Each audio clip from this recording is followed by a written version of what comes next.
Hello there. They call me Mr. E.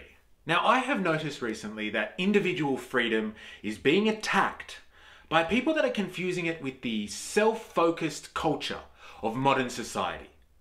It is the corporate world with its mass production that promotes leisure, self-indulgence and wasteful consumption in society, not individual freedom.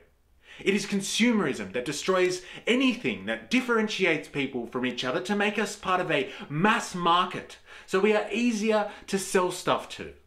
In an attempt to reject this superficiality, people today question the validity of individual freedom because they think it serves only selfishness.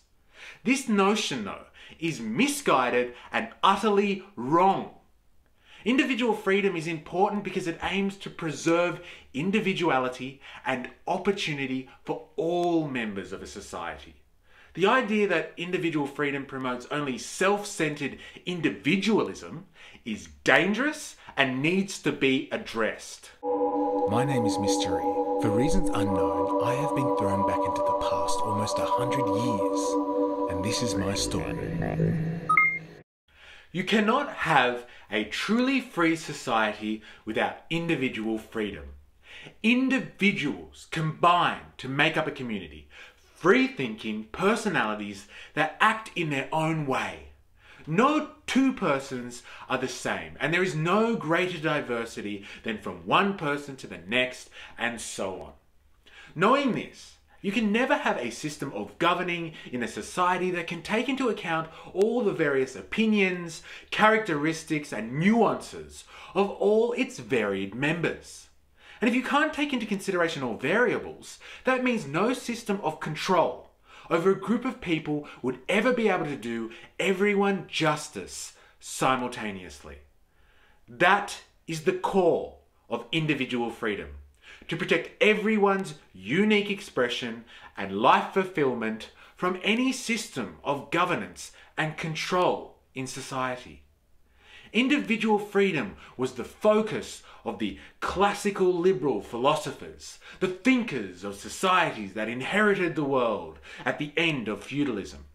No longer were populations subjects and slaves to lord or king, and so people tried to make sense of the idea of being free. And importantly, how to ensure freedom for all, not just for some.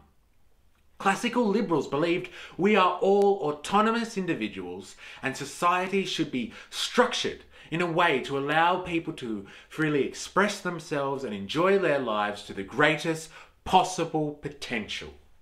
There is nothing inherently selfish about this ideal.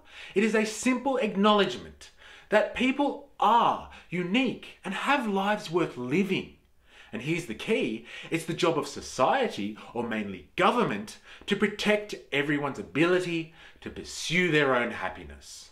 If governance is a necessary evil in a functioning society, then government should not inhibit or restrict individuals as much as possible. That is individual freedom. A key assumption in this liberal ideology, for all of you thinking, oh, this still sounds selfish, is this.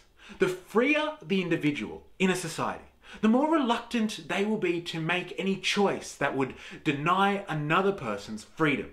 i.e., truly free individuals will be more cooperative, empathetic, and compassionate in their interactions, because they understand and value their own freedom and would not consciously deny anyone else's. Inversely, the more government intervention you have in a society, the less people care about freedom and each other. This may seem idealistic, but contrary to current thinking, individual freedom is not self-centered. It exists to promote positive relations initiating from within to perpetuate freedom for all. Individual freedom does not exist on its own, though, and this is where fraternity comes into play. In order to have the luxury of individual freedom, we cannot exist on our own. As social beings, it is extremely difficult to both survive and pursue what makes us happy. So we form and contribute to societies. Fraternity Our right to associate freely with other people facilitates this. We may do this for mutual aid, protection, social contact, enjoyment, support, understanding, recognition, cooperation, etc. Being social and having the right to associate freely allows us to be free through networking. But what is the glue here? What holds individuals and their right to associate freely together? Equality. This is not purist stuff. I mean relative social and economic equality. Freedom is useless to me if I am only free to starve. Equality is simply about ensuring all people can express and enjoy their individuality by being given the means to access it. Equality doesn't ensure expression and enjoyment in life. That is up to the individual. It simply provides the opportunity to do so. Providing relative equality is the job of society or government. And here's the great conundrum of classical liberalism. Finding that delicate balance between the reach of government and intervention that is necessary to help society, but doing it in a way that restricts individuals as little as possible. A problem with no perfect answer. Now, consumer culture in our current society has produced an endless sea of self-interested individuals that are programmed to consume and comply. This is the antithesis of individual freedom.